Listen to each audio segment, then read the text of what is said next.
ஆச்சாரியார் குமரல butter சுப்பிரமணியனுடைய அவதாரம்னு சொல்லக்கூடிய அந்த குமரல பட்டரை அவரே போய் சந்திச்சார்.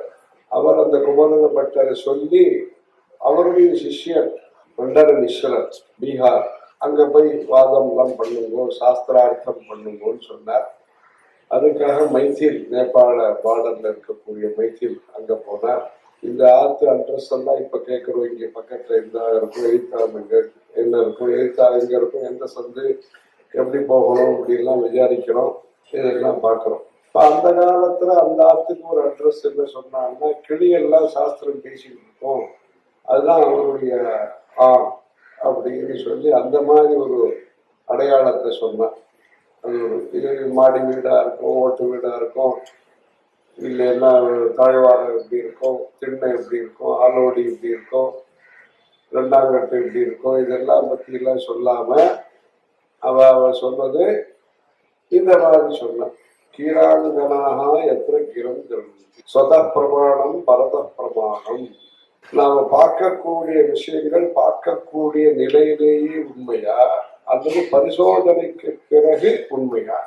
பார்க்கும் போதே உண்மைன்னு சில பேர் பார்க்கறதுனாலே உண்மைன்னு எடுத்துக்க முடியாது. அந்த பரிசோதனை பண்ணப்புறம் தான் உண்மையா இல்லையாங்கிறது தெரியும் அப்படிங்கிறது சிலது.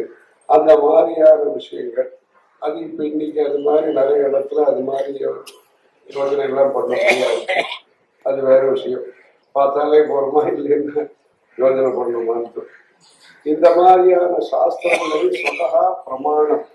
அது இந்த ஆத்தென்டிசிட்டி எதை எடுத்துக்கிறது, இதுல அந்த மாதிரி இதெல்லாம் நியாய சாஸ்திரங்கள்லாம் அங்க கிளிகளே பேசிடும். அப்படிப்பட்ட அந்த வீடுதான் மண்டலேஸ்வருடைய வீடு அப்படின்னு சொன்னா அங்க ஆதிசங்கர பகவத் பாதர் அங்க போனார். போய் சாஸ்திரங்கள்லாம் வாதம்லாம் பண்ணார். அதுக்கப்புறமா அவர் மண்டலேஸ்வரர்ங்கிறவர் சுரேஸ்வராச்சாரியராக வேதாந்த மார்க்கத்தில் பிரச்சாரம் பண்றவராக இவரோடு சேர்ந்து நம்ம ஆதிசங்கருடைய சிஷ்யராக அவர் வந்தார். அவருடைய குரு அந்த குமரல பட்டருங்கிறவர் சுப்பிரமணியருடைய அம்சம். வெற்றிவேல் முருகனுக்கு